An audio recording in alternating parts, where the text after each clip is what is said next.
বলছি মাধব আসবো কি করে, আসার তো সময় পেলাম না। আরে কেন কেন তুই জগতের বুকে পাঠিয়ে দিলে, সেখানে গিয়ে ছোট থেকে বড় হলাম, পড়াশোনা করলাম,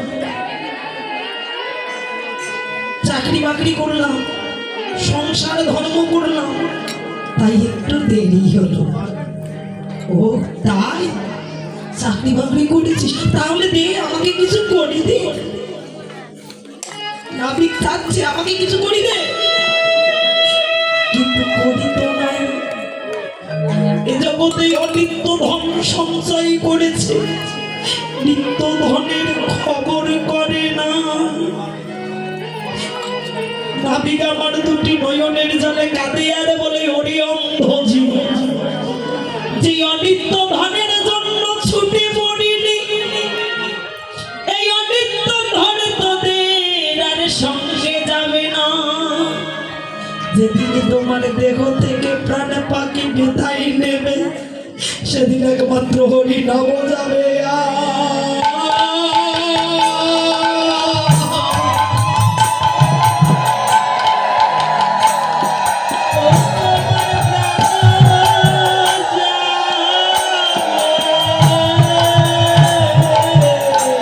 হরি নাম দিয়া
কেন?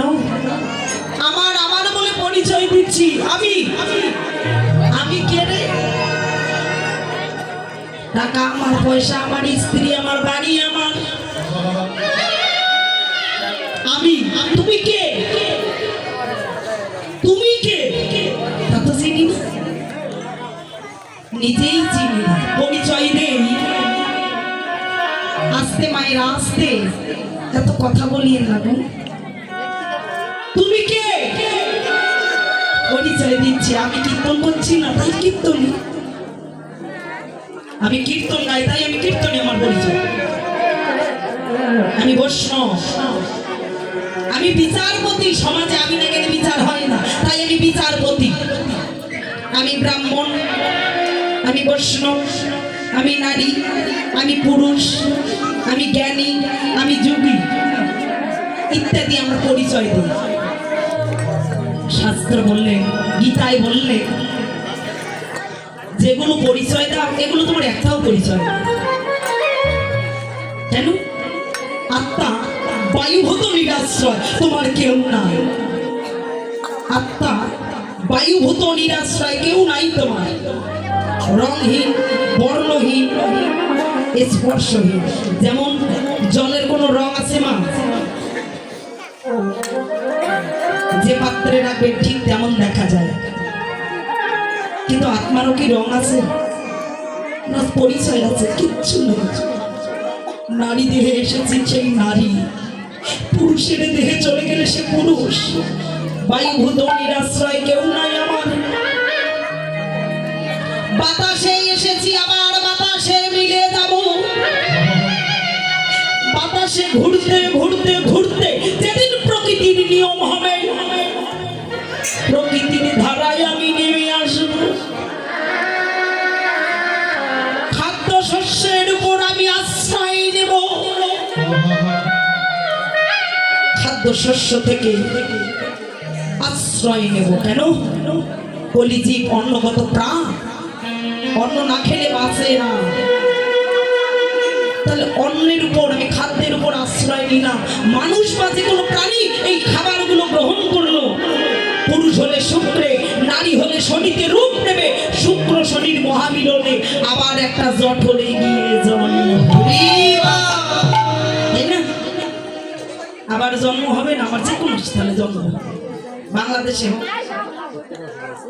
ভারতে হোক, জাপানে হোক, আমেরিকায় হোক, যে কোথাও আমি জন্ম নেব। মানব রূপে না দানব রূপে, না পশু রূপে, না পাখি রূপে, কেউ জানি না। রাস্তার কুকুরটা, ওটাও তোমার মা হতে পারে। টিকটিকিটা, গিরগিটিটা, কে তোমার মা হবে কেউ জানে না। জন্ম হোক যথাযথা, জীবের কর্ম চাই ভালো। আচ্ছা বলুন তো, কুকুর কি ভক্ত হয় না? গরুগুলো ভক্ত হয় না?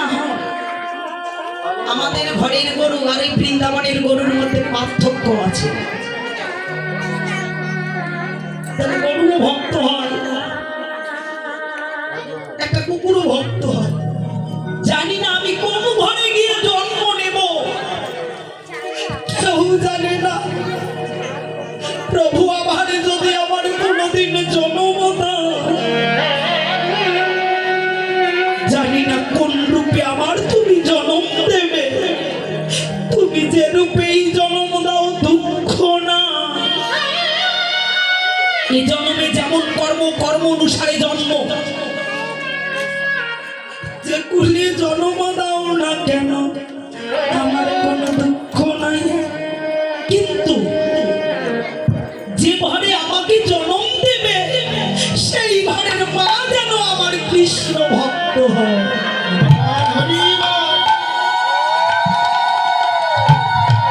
মা যদি কৃষ্ণ ভক্ত না হয়,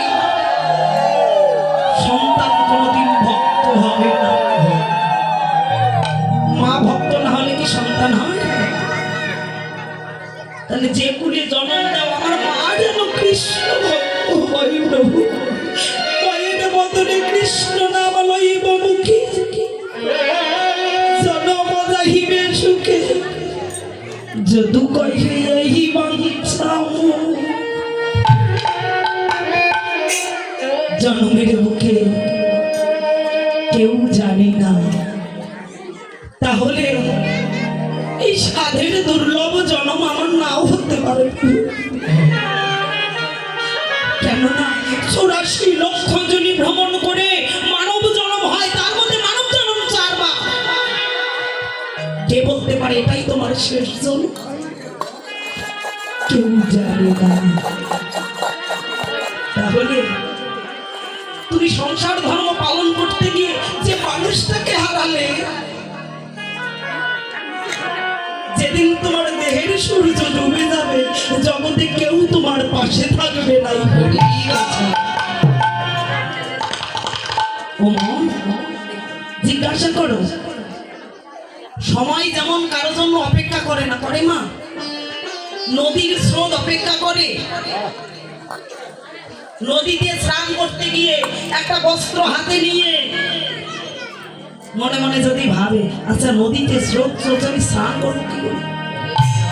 আমি তো সাঁতার জানি না সাঁতার না জানলে যদি ভেসে যাই আমি তো সাঁতার জানি না আমি স্নান করবো কি করে স্রোত আগে স্থির হোক তারপর স্নান করবো আরে বেটা স্রোত নদী স্থির হয় নদীর স্রোত কি স্থির থাকে না নদীর স্রোত স্থির হবে না তোমার ভাগ্যে কোনোদিন স্নান করাও হবে না তাহলে স্রোত চলছে তার মাঝখান দিয়ে তোমাকে স্নান করতে হবে ঠিক কেউ যদি মনে মনে ভাবে সবে মাত্র বয়সটা আমার 30 এখনই ভগবান ডাকবো না আরো তো লম্বা সময় আছে এখনো সংসারের স্বাদে বুঝলাম না কি বাবা সংসার এটি সারে তো বুঝলাম না তাই না একটু সারে বুঝলাম না এখন ডাকবো কি করে আচ্ছা সংসারটা আগে করে নেই তারপর না হয় ভগবান ডাকবো মহাজন বলছে মূল খোঁজে নদীতে যেমন স্রোত চলে তার মাঝে স্নান করতে হয় হে বলি রঙ্গজিৎ বিষয় বাসনায় থাকবি কামনা বাসনায় থাকবি তার মাঝখান দিয়ে তোরা ভগবানকে ডাকে দিতে হয় সব করে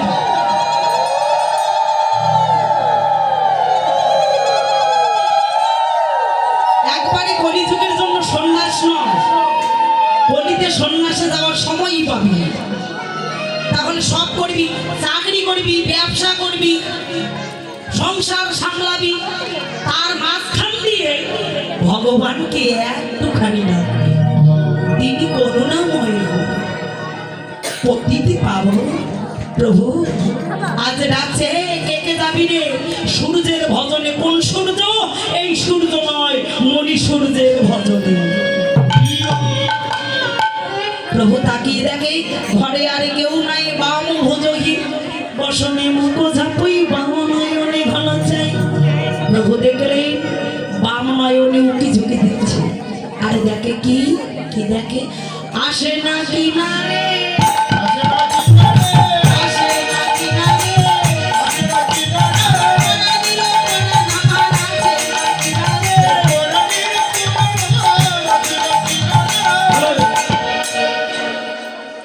আসে নাকি রে আসে নাকি রে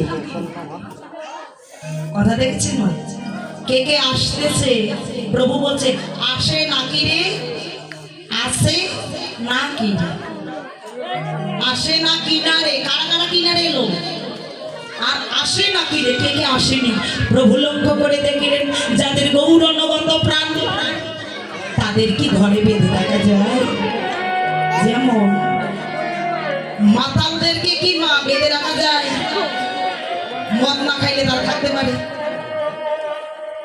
কি গো মাতাল মানুষ থাকতে পারে ও তালা লাগাবেন রাজভোগ দেবেন তারপর একটু দাম একটুখানি কারণ মাতাল যারা মদ খাবে কি মহাজন বললেন, এ জগতের বুকে যারা প্রভুর অপ্রাকৃত মধুমকা কৃষ্ণ নাম আস্বাদন করে তারাও মাতালের মতো হয়। তারাও মাতাল। কেন? এরা জড় জগতের মদ খায়, আপনারা খান না? আপনারাও খান। তাহলে কোন মদের মধ্যে পার্থক্য আছে? যেমন আছে নাকি রে, আসে নাকি রে, পার্থক্য মদের মধ্যে পার্থক্য আছে। কি পার্থক্য? মদ খায় কোন মদ? অপ্রাকৃত বেদহারি ব্যাস দেবে তাহে ছুরি, সেই রস জগতে করিল পান। গীতা নদী নিয়া রসের বিন্দু পরে চোয়াইয়া চোয়াইয়া, রসিকে রসিকে ভক্ত যারা গীতা ভাগবতের রসেই করে পান করে।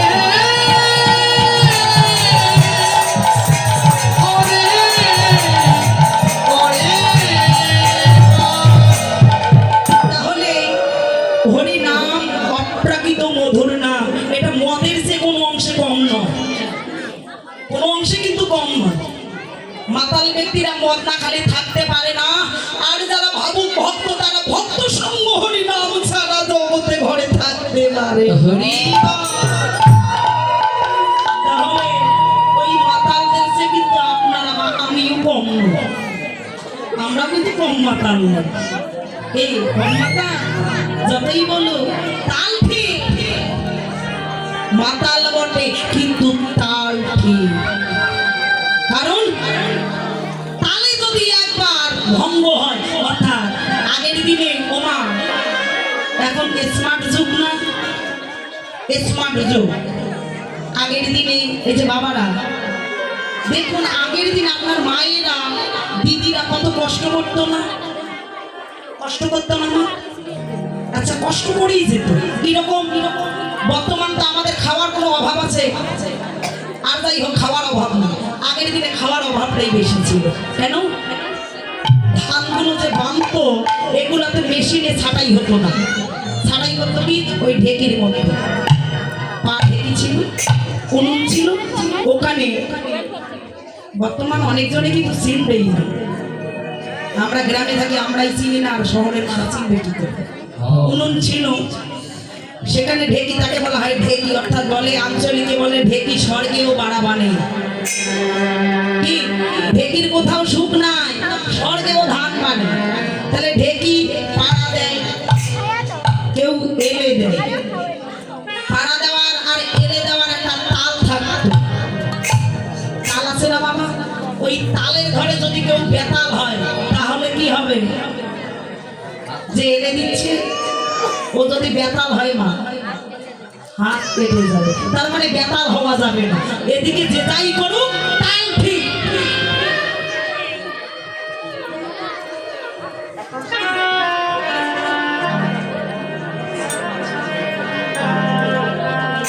আচ্ছা, তাহলে রাধে রাধে। এখনো যারা সূর্য পূজার জন্য আসেননি, আর মাত্র আপনাদের সময় আছে 15 মিনিট। মা বোনেরা অতি শীঘ্রই আপনারা মন্দির প্রাঙ্গণে চলে আসুন, এটা বিনীত অনুরোধ করে বলছি। সময় গেলে সাধন হয় না, একেবারে যদি যায় লালন সাই বলতো আর হয় না। তাহলে তালে যদি বেতাল হয় তাহলে হাত কেটে যায়, তালে বেতাল হলে হাত কেটে যায়, তাই না? তাহলে মাতাল যারা এ জগতে বেতাল হয়, কিন্তু যারা কৃষ্ণ নামামৃত মদ খায় তারা কখনো বেতাল হয় না। তাই প্রভু কি করেছে? বলে মাতাল বটে তাল ঠিক, আজও কি হে নবদ্বীপ চন্দ্র, তাকিয়ে দেখে কেউ ঘরে নাই, সবাই এসেছে। প্রভু এদেরকে লক্ষ্য করে দেখিলেন, দেখে নয়নের জল আর ধরে রাখতে পারছে না। কেন? আমরা মনে করি যে আমরাই ভগবানের কাছে